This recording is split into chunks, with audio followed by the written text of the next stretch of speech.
point to the topic that we're looking at this afternoon. I am also an archaeologist who has been engaged in field archaeology in Egypt for many years. As the panel chair of this plenary session, I'm happy to welcome you to a discussion that I think you will find both fascinating and challenging. All over the world, but of course including Egypt, cultural heritage, the many monuments and artworks and other artifacts which were produced over the ages in many, many civilizations, cultural heritage is under great pressure everywhere. The problems that cultural heritage presents are fascinating, the issues that are involved, but solving them is the challenging part. And the issue, of course, is also a very urgent one. Egypt, like many other countries, is determined to protect its cultural heritage, yet the Egyptians also appeal to the international associations of professionals and lay peoples attracted by this great civilization, such as ourselves, to be part of the effort of saving this cultural heritage. Today we have a group of participants who can view the challenges and opportunities presented by Egypt's cultural heritage from many perspectives. Let me just briefly introduce you to them. We have, starting way over there, Monica Hanna, representing Egypt's Heritage Task Force. We also have as a scheduled speaker, Yasmin El-Shazli from the Egyptian Museum Cairo, but her paper will be presented by Iman Zidane, also from the Egyptian Museum Cairo. And next to them is Matthew Adams from the Institute of Fine Arts at New York University. Over here on my right, far right, is Betsy Bryan from Johns Hopkins University, and next to her is Gary Scott, the director of the American Research Center in Egypt. We were expecting another participant, and maybe he will turn up before we're finished, but we need to get on with the session because, as you know, the general meeting will take place here right after that. What's going to happen is we're going to invite each participant to say a few words, about 5 minutes, on particular aspects of cultural heritage in Egypt, and then we're going to encourage them as a panel to engage in discussion, further discussion about this topic. If time allows, which it probably won't, we might be able to invite questions from the audience, but we do want to hear this group kind of interacting amongst themselves about these topics. So we'll start with our first speaker, Gary Scott of the American Research Center. Thank you. It's nice to see you all here. RC has, of course, been in the monument business, if you will, cultural heritage business for nearly 20 years. It's been possible through the generous contributions and grants of USAID to RC. In respect to this, in some ways, I probably am not the most ideal RC employee speaking about this. Actually, my field directors are the ones who actually are on the front line, John Shearman, Michael Jones, and Andrew Minarski, who are actually interacting on a daily basis with our Egyptian colleagues in our projects. That being said, I thought that perhaps the best way to approach this, or at least kick it off, would be to show several slides of about 9 different projects that RC has undertaken during the years to give a sense of the wide range of kinds of projects that we've done and the different kinds of communities that we have been involved with. So that is where we will start. And I'm going to start with 2 monastic communities, the St. Anthony's and St. Paul's monasteries near the Red Sea coast. At both of these, this is St. Anthony's Monastery, at both of these we have done several interlinked projects. At St. Anthony's, the most important project was a wall painting conservation project. This revealed some really striking medieval Coptic paintings and turned a chapter in art history. We also helped with the clearing and display and recording of some very early monastic cells underneath one of the churches. You can see a view of that here. When it came to displaying this, we were sensitive about the use of the church by the monastic community, by pilgrims. But we were also concerned with what scholars and visitors how they might And you can see the solution, which was really quite brilliant, and in large part with Father Maximus, our host there and colleague. It was to find this glass flooring, which is normally covered with a rug when the services are taking place, but which could be removed when a scholar or a tourist wants to see this. And it reminds us that these monasteries, here we see St. Paul's, where we also did another painting conservation project before and after. It reminds us that when we're working in a monastic site, we have to think about the monastic community, we have to think about the faithful who come as pilgrims, we also have to think about scholars and tourists. So there are multiple constituencies to these projects, and this is true of many of our projects. Another completely different type of way that we've interacted with our Egyptian friends is through training projects. One of the most successful was the Egyptian Museum Registrar's Training Project. I'm not sure what Yasmin was going to talk about, so I'll be very brief here. But just say that we're very proud of this. RC saw a need for the Egyptian Museum to have a registrar's office, and we worked with our colleagues to create a registrar's office, both training and tracking of objects, recording of objects, and condition recording objects, and also creating a database of the collection, so that these were tied to the objects on display and in storage. The utility of this project, I think, was proved by the results of the revolution when there was a break-in of the Egyptian Museum, and our registrars were able to quite quickly identify what had been damaged or what had been lost. And here's the happy day that they got their diplomas. For a long time, worked with our colleagues at the era in various archaeology field schools. We've done this for so long now, training inspectors in field archaeology techniques, that we started out with beginners, and then we've been able to go to intermediate and advanced, and most recently have done 2 archaeology field schools, both in Luxor. Another type of thing that RC has looked toward is historic Cairo and the Islamic monuments that are there. This particular mosque is one that we did in conjunction with our colleagues at the Aga Khan Trust for Culture.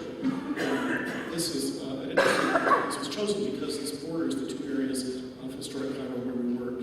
It included components that utilized local artisans and builders, as well as conservators, to bring the mosque back to life. Our work in historic Cairo has taken an interesting shift in thinking of communities.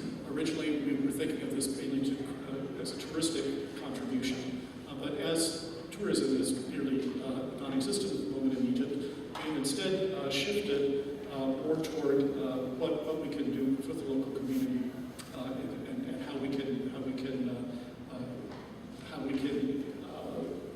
educate through brochures and booklets the local teachers and professors so that they can share this resource with their students. Conservation training in Luxor has been a major project since 2007. These are working with architectural conservators in the sites of Karnak Temple, Luxor Temple. Here we're teaching fill with lime mortar as opposed to cement, relief cleaning. There's also lab technical work and laboratory training. At the Red Monastery, we've worked for longer than 10 years now. Here's the site. Again, it's been a wall painting conservation program. But we realized that as we're about to turn the site over, that it too has a number of constituents. There's the monastic community, there is the scholarly community, there is tourism, there is the faithful.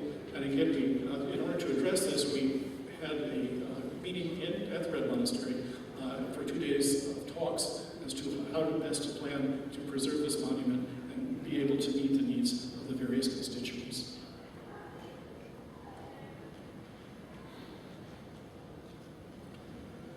Employment and training in Luxor has been a recent departure with a grant from USAID to actually create jobs for Egyptians in Luxor, which has been badly hit economically by the curtailment of tourism.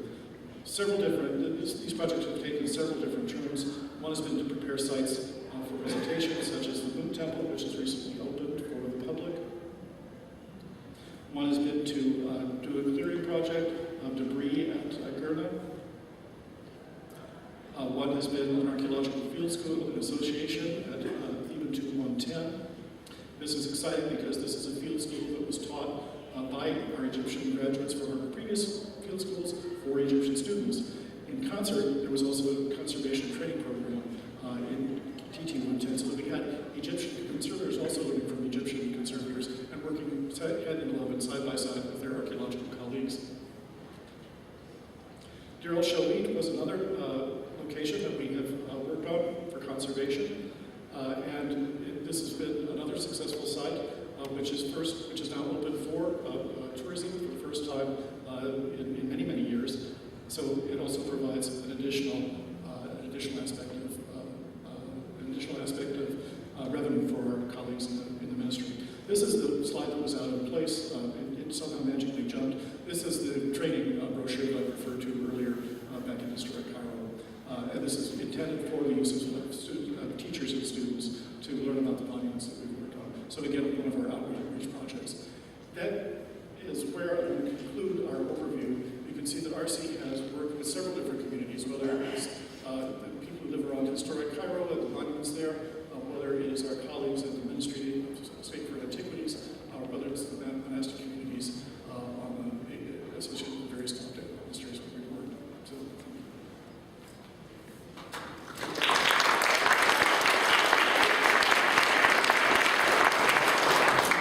Our next speaker would have been Yasmin al-Shazli, who can't be here, and Iman Zidan is going to read her English for her.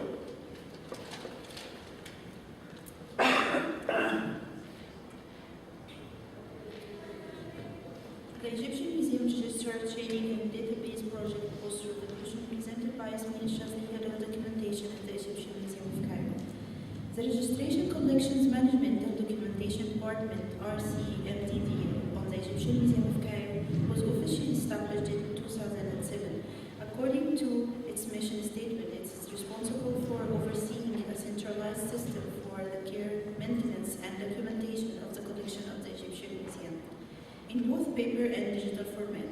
The duties of the registrars, as per the RCMDD protocols, include assisting the section head with the accessioning of new objects, including the registering objects in the journal, the entry, and completing database records for new or never before registered objects, tracking all object movement and updating the museum's centralized records accordingly, both on paper and digital, coordinating and managing various aspects of ongoing loans and in-house exhibitions, and recording all loans and exhibitions both on paper and digitally, carrying out object inventories and maintaining accurate centralized location records for all museum objects, completing condition reports on collection objects and updating museum records accordingly, recording conservation and restoration events.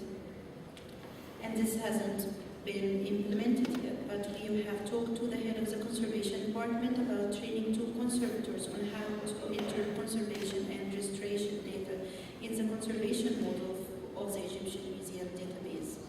Attending were appropriate committees for object study and photography for the purpose of inventorying objects. Whenever possible, obtaining additional data such as photographs and updated object information from scholars and photographers, and incorporating this data into the museum's centralized records. Keeping all centralized object records both on paper and the museum database up to date, accurate, and retrievable.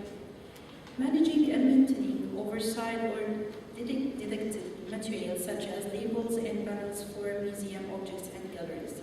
The RCMDD also manages requests from the scholars and MSA staff for object images and information. The department was the product of two American Research Center in Egypt projects under the direction of Janice Cameron, the Registered Training Project and the Database Project with funding from the United States Agency for International Development, as well as grants from Andrew Mellon Foundation. The projects were a huge success.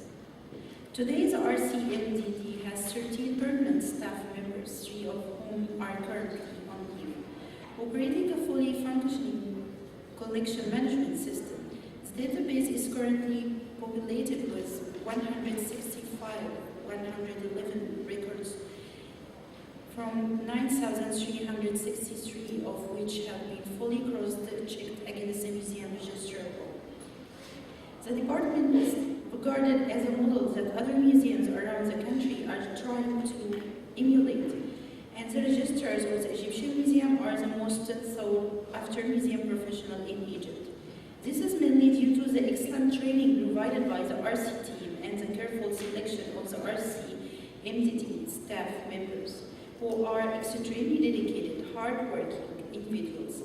The registers have trained staff from the National Museum of Egyptian Civilization and the staff from the Grand Egyptian Museum, and I have taught a graduate level course on museum registration at Cairo University in 2011-2012. 3 of my students work for the Grand Egyptian Museum, and they are applying what they learned in the course of their work. Despite all this success, the department is constantly facing challenges. When it was first established, the curators weren't accustomed to the presence of registrars and their involvement in the day-to-day work of the museum.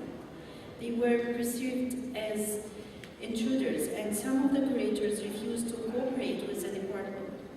They wouldn't notify the registers when objects were being moved, and the scholars weren't referred to the office, so the requests couldn't be recorded and tracked using the museum's collection management database. This gradually improved as the curators realized how important the department is for the museum and began to depend on it more and more in their own work.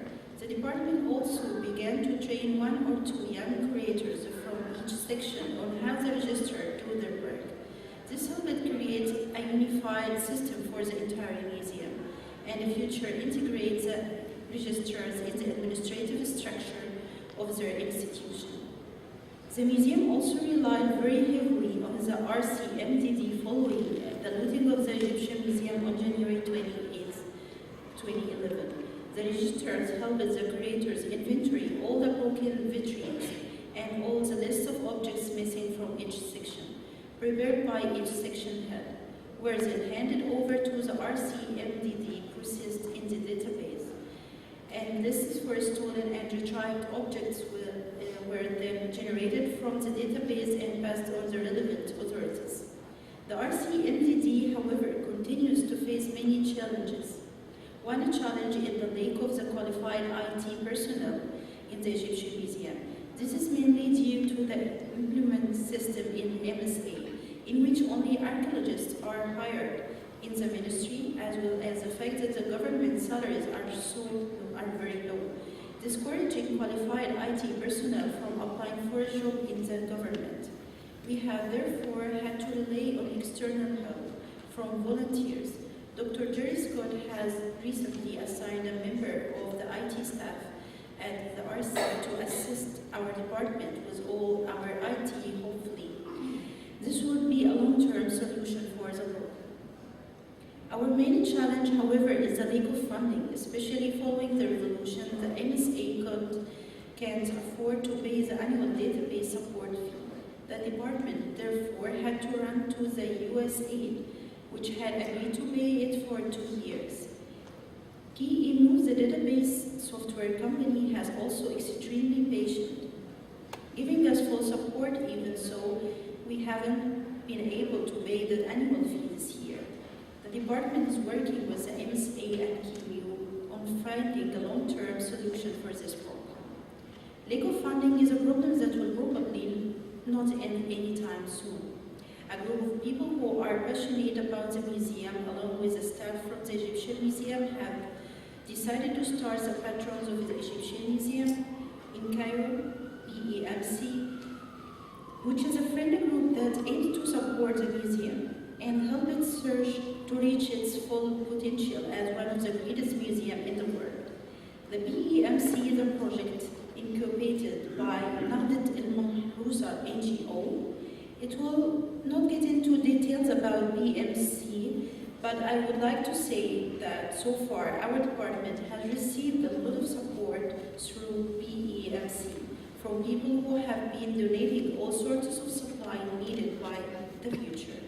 One of the main aims of this protocol is to facilitate the process of donation and sponsorship in the future to the museum and ensure that all donors and sponsors are probably acknowledged and receive certain privileges. Archaeological institutes in Egypt can also play a very important role in this very critical time in Egypt's history. By managing and funding important projects similar to the registers, training, and database projects, they wouldn't help the MSA financially, but would also train the staff to do their jobs more efficiently. Using more up-to-date methods, one thing one should be always think about, so it's sustainability. All projects should aim to empower the MSA staff so that things don't fall apart at the end of the project. Since funding is always a problem, I believe that the MSA staff need to be trained on how to fundraise and how to write grants. This is one of the things that BEMC hopes to do with the Egyptian Museum. It hopes to establish fundraising department in the museum so that the museum can still operate effectively even when the MSA has no money.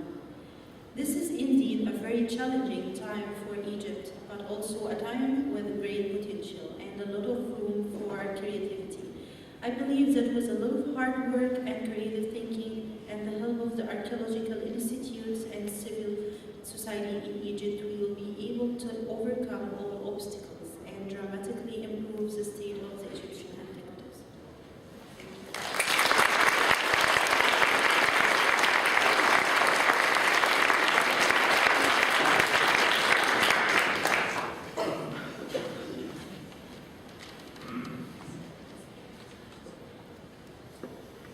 Thank you. I certainly represent a very small contribution to this panel, but I do think this is an extremely worthy cause. The preservation of monuments and culture has really radically changed in Egypt over the decades that I've been working there. We now approach projects with protection, conservation, restoration, and ultimately representation uppermost in our thinking, something that was certainly not at all the case 30 or 40 years ago. And young Egyptian archaeologists have also changed the landscape in fieldwork. Thousands of them are now in Egypt and in fact lead the way in their words and their actions to talk about their cultural heritage and the importance of its preservation. And they attempt to bring together collaborations with the MSA and with foreign missions as well, who can help them preserve and study Egyptian culture. But the result of the post-revolution economy has not at all kept pace with the rise in the numbers and interest by young Egyptian archaeologists. For example, I work in Luxor. There are more than 130 inspectors now at Karnak. There are more than 70 in the Luxor Temple and another 100 on the West Bank. That's 300 inspectors. There is certainly not enough missions for them to work in, and sadly, there is no funding available from the MSA to continue doing the wonderful archaeological work that they've done all over. So where does that leave us? Of course, we can all sort of say, what can we do?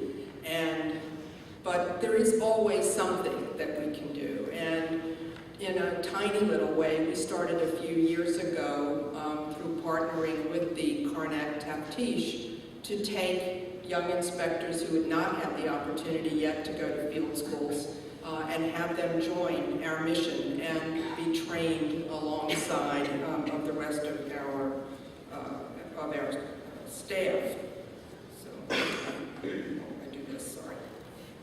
So what I thought I would just do is to show you just from the 2012 season, the most recent season that we had a regular expedition in the field, some of the images, and this is taken right out of our blog, Hopkins in Egypt Today, I lifted them right out, and I lifted actually my own words from the blog, so you're seeing awfully raw information. But this is an example of how we're doing this kind of partnering, and we've done this now, I think, for 4 times. As you can see, this was our inspector in 2012, and he worked as part of our team as well. He actually had training in field school, but as you can see, my words there from the blog that day, predicting that we were going to get the arrival of several more. And indeed, we had 2 Egyptian inspectors, and we are frequently, our particular mission is often sort of whispered to the side, it's the ladies' expedition, because we usually do have way far more females than we have males. And so we were given 2 female inspectors, which was absolutely terrific. Mervat and Mona did a terrific job and worked. This was, by the way, May and June, not the ideal months that anybody would want to pick to be out in the field, but they worked very hard to learn right off the bat alongside of everyone else. And this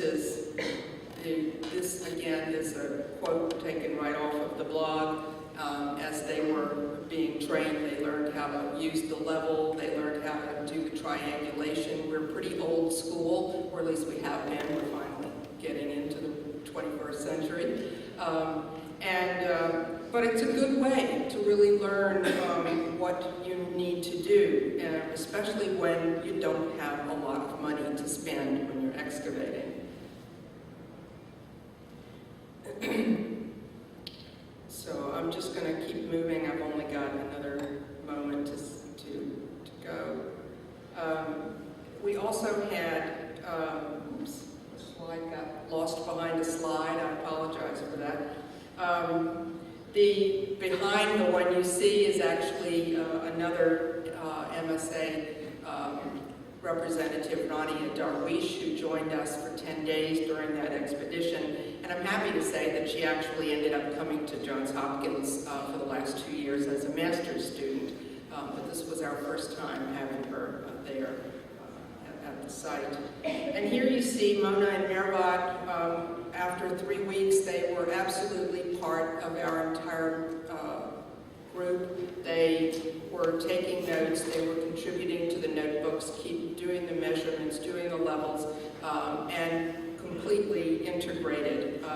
And we've done this, as I said, now 3 or 4 times, and it is done through the inspectorate directly. I particularly want to thank Ibrahim Suleiman for having helped with that, getting us started doing that. And I hope that we can continue doing it in the future. This is a great community of young people who really need a chance. Thank you.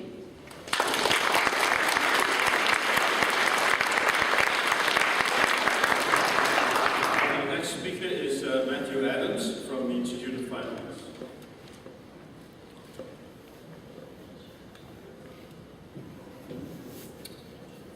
For a period of several weeks in early 2011, Abydos, like many sites in Egypt, suffered from significant looting. Multiple gangs came onto the site every night. They tried to intimidate and chase off our unarmed site guards, threatening them with bodily harm if they interfered in the illicit digging that was to follow. By day, evidence of their nighttime efforts was all too obvious.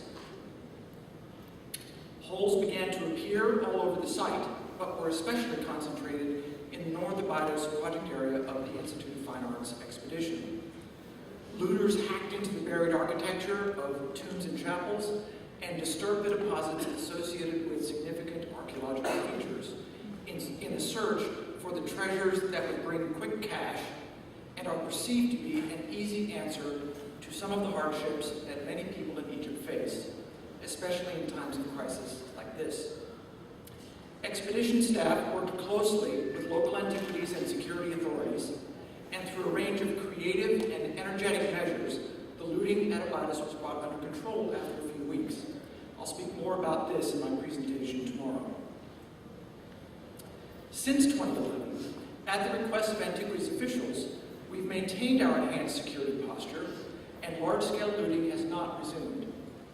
We see occasional attempts that are successfully intercepted.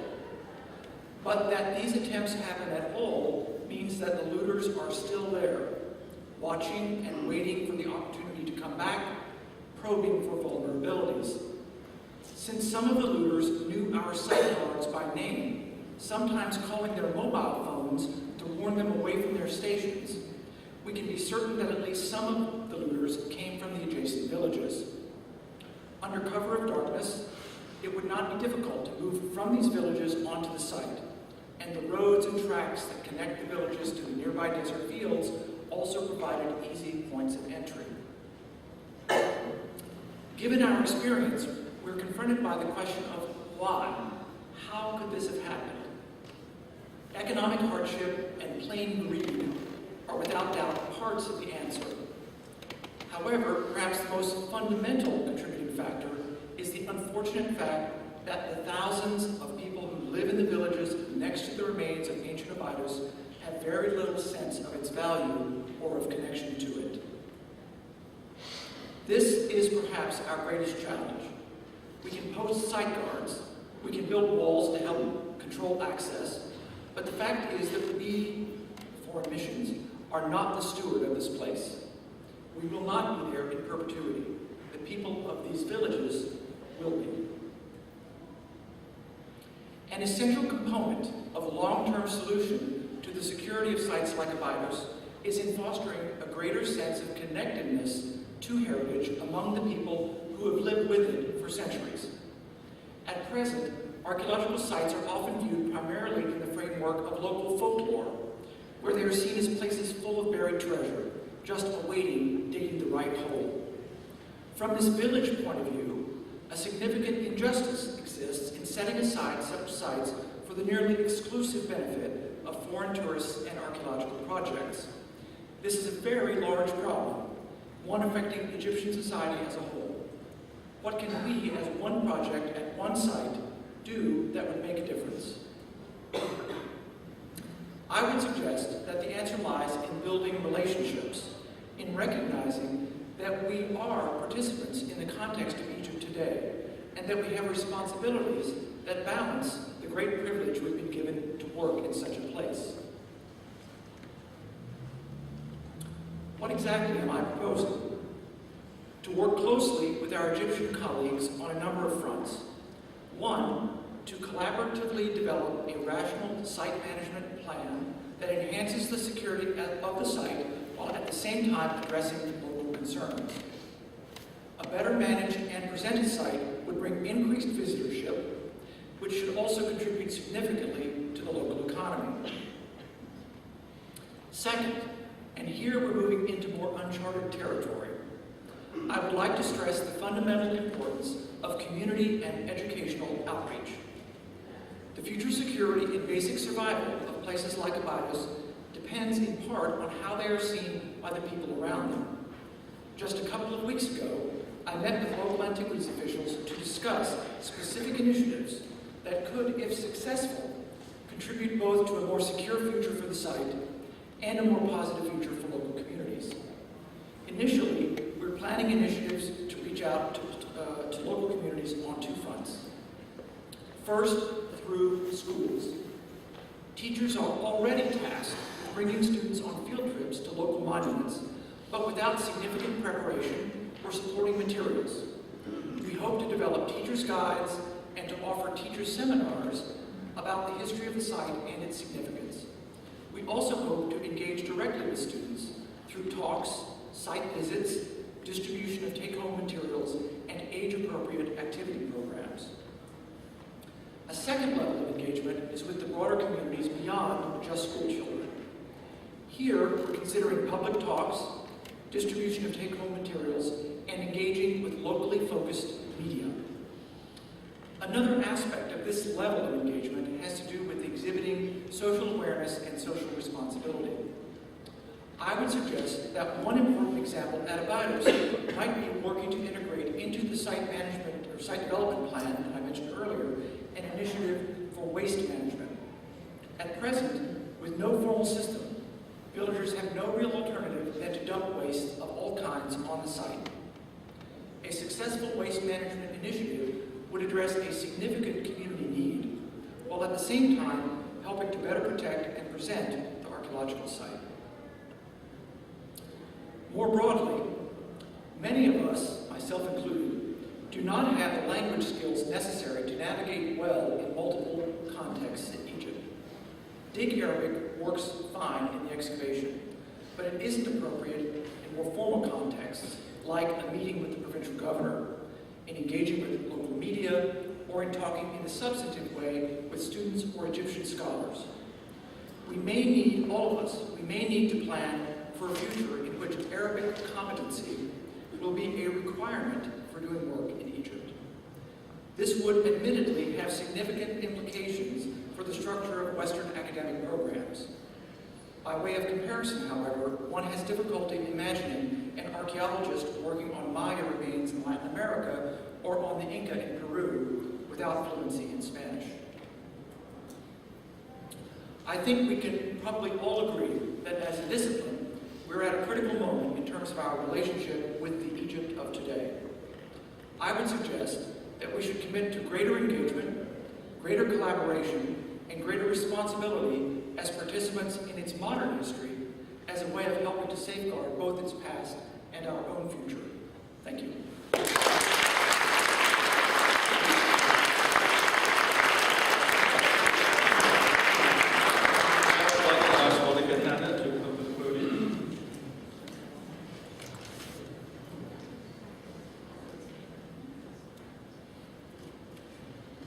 Good evening. I think most of what I was going to say, Batia has already said, but I'm going to go through several sites that are facing similar problems.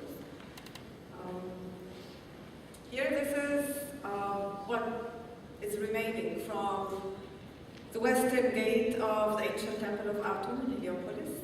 Unfortunately, besides looting, since 2011, we have another huge problem, that's land grabbing. People see archaeological sites as empty land, as no man's land. And so they just take it to construct or to do agricultural projects on it. And they do that quite systematically, because first, as you will see, they try to erase the memory, the collective memory that this used to be an archaeological site. Here they've changed the area of the 26th dynasty tombs in ancient Heliopolis into a football pitch. They're just changing the identity of the archaeological site. Same again here, this used to be, this is called Abul. It's not because it has just a very tiny sphinx here. And that's why they call it the area of Abul. But the land mafia there are trying to wipe out the identity of the site, and this photo I've taken a year ago. Now there's actually a huge building here. And it's just going so fast. Same here, this is the gate of the son of Ramses IX. They've tried to hack into it, they've tried to burn it. You can see here they tried to hack out the hieroglyphics, because this is what makes the archaeological area archaeological. This is what the people have in their collective memory, that this is an archaeological land. So they're trying to wipe this out. And you can see it's very modern, it's right after 2011. They just want people to forget that this used to be an archaeological site. Same as here, this is the gate of Ramses II, again in the Sun Temples in Arab al-Hisn in ancient Heliopolis. And you can see here they've hacked out also a very big chunk of it in an attempt to try to destroy it. We move then to the site of Abu Sir al-Malek. Abu Sir al-Malek is a site in Al-Wasta in Beni Suef. It's between Fayoum and Beni Suef. The site has never been properly excavated. It has archaeological evidence since the Naqadatu period, up until the Umayyad dynasty, where the Khalifa al-Marwan died at the monastery very close to the site, and there is the beautiful vase, Islamic vase in the Islamic Museum that is still intact, that came from this site. So it's a site that witnessed a lot of historical periods. It had Hyksos burials, Greco-Roman burials. It's 500 acres of land that has never been properly documented or excavated. The site is completely dug up. You can see here, this is a mummy completely ripped over, in search of amulets, heart scarabs, anything jewelry that they can sell. The locals there are actually very famous for colored sarcophagi. If you go to Al-Wasta and drink and sit on a cafe to have some tea, someone is going to offer you to buy ushabtis or colored sarcophagi or jewelry. It's very common there because of the amount the locals are finding. Here, another piece of mumia, two legs wrapped together. Pieces of sarcophagi, possibly Greco-Roman, left like that. The looters are not interested in fragments, they're interested in whole objects. And unfortunately, the Rafil there told me, we use these fragments to make tea. So even we're using the fragments, that could be our only key to know what has happened on the site. Same here, more fragments ready to be wood for fire. And not just that, the site had several inscribed tombs. They go and hack out the inscriptions, they sell them for houses, new houses to be rebuilt, or it's very weird. You can tell here a chunk was hacked out, and here as well. We moved to Dashur. Dashur used to be under the supervision of the Egyptian army until the end of the 90s. And then it passed to the Supreme Council of Antiquities. And again, there hasn't been enough excavations done in the area, except for the German Archaeological Institute and sometimes the American, there was an American mission working near the Amenemhat, the third pyramid. But it was never properly surveyed or documented because of the short period missions and excavations had access to. So the site was relatively untouched, but I'll show you the extent of looting. This is Google Maps.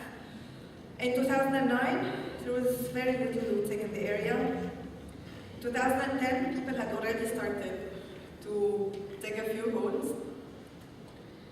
In May 2011, you can tell the number of holes have quite increased. And here it's in June 2012. And you can see the extension of the holes, and here this is the Black Pyramid. And when we've just done a very basic statistic, we thought that there's an increase before and after 2011 around 300%, just at this time. Of course, we do not have enough satellite images. For example, of Sir al-Malak, that we don't have an archival satellite images to compare to. But we were lucky at the Dashur to check. Also at Lisht, it's more or less the same number, unfortunately. And not just that, again, people see that archaeological land is just empty land. They do not have a connection, they do not have a relation. So whenever they find empty land, they just take it. And although I'm a huge advocate of community archaeology, this is different. This is a local contractor who put his hands on the land and he sold the tombs to different individuals, even from villages away from Anshet Dashur. So it's pure business that people are doing on the archaeological sites. This is Antinopolis in Minya. This is Deir el-Hawa. And this is a photo from the mission there, and this is how it looked the year after. Unfortunately, looters do not understand that they just go and destroy. Probably they wouldn't find anything in Deir el-Hawa. But for them, they're looking for the big treasure. It doesn't matter going with a bulldozer or with axes, as long as they find the treasure. In a site south of Antinopolis, there's a site called Ansina. It's a Coptic site from the 4th century BC. It used to be a monastic community with Syrian and Ethiopian monks, because we find a huge variety of inscriptions in the cells. They were never properly documented or published, and a lot of looting is going on. It's the village right next to Deir Buhennis. And you can tell here, they just hack out fragments and they sell them out of the cells. This is the painted church. up in the mountain and beneath the church. This is also another archaeological feature that got destroyed. Beneath the church, there's a historical, very nice keep. And the monastic community of Ancina was known for copying manuscripts. So for the monks back then, it was a very important place to have a safe place where they can keep the manuscripts. So they've kept, they made this keep full of shelves. So whenever there's a raid, they can take the manuscripts and hide them. But locals in Dera Muhennes think that there is treasure behind the keep. And most of the workers there work in other mining activities, so they have access to dynamite. So they actually bring the dynamite and dynamite the keep that's right below the painted church up in the mountain. And you can see here, this is a dynamite explosion, and here as well. This is a very clear photo. This is the man who actually he works with us in the task force. He's the one who called me, telling me, "Come, you have to see what's happening." In Ancina, they're destroying the ancient monastic community. And you can see here, this is where the dynamite went, and this is the rubble from the explosion. If they bring enough explosives, it could simply bring the painted church as well down. Here again, more. Of course, there's a lot of illicit digging. This is Ancina Qibleya, I think where the Belgian mission used to work. And here again, they go with the bulldozer. This used to be the wall of the ancient wall of the archaeological site. They just broke it down and went in with the bulldozer. Again, in their search for the treasure, they destroy a lot of the mud brick they find and the different archaeological features. And finally, we go to the Malawi Museum, and most of you know what happened. And relating to what Yasmin Shazli is doing at the Cairo Museum, the Malawi Museum did not have a registrar in English, and they had very tiny photographs. And what I could think of hours after the looting was we need to send photographs around. So I wrote to the EEF and I asked everyone, all Egyptologists, to send me photographs they've taken of the museum, and we've tried to compare them with the register. And we gave them to police and to courts, right, even before we saw what happened to the museum. So this very quick reaction led to a very early repatriation of the objects. I think around 800 objects were found from the looted 1,089 objects. So this was what happened. And one of the things I remembered when I first entered the Malawi Museum was that one of the kids was destroying the glass cases. And when I asked him, "Why are you doing that?" he said, "Because this is Battalion. This belongs to the government." And when I told him, "No, this is actually yours. You come here with school, you learn," and he was like, "No, this belongs to the government." So in the middle of the mayhem that was going on, I was very struck by this, that this 14-year-old does not feel any connection to the museum and feels that it's a state business to take care of the heritage, and it's nothing connected to him personally. And going back to the kids, these are the kids who actually go loot. 14, 15, 16 years old, yes, we have the organized mafia who hire people, who know exactly what they're doing. We even find their lunch boxes on sites. But the active looting in different villages, pandemic, all from the Delta up until Aswan, are this age. These kids go around probably without enough schooling, without no education, exactly like the kid in Malawi Museum who was destroying the cases and told me this belongs to the government. Thank you very much.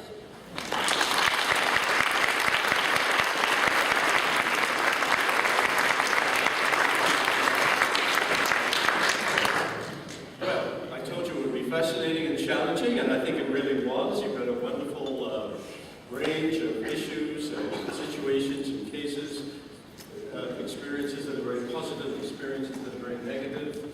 But at least I think it's becoming more and more a matter of great concern to all of us who love Egypt and its wonderful civilization, that we outside do the best we can to contribute and help to the nation of Egypt's great self middle of a salvage campaign to save the monuments of the past. I'm going to call the meeting to an end now because we have our general meeting coming up. But I'd like us to all appreciate or express our appreciation to the speakers again. Thank you.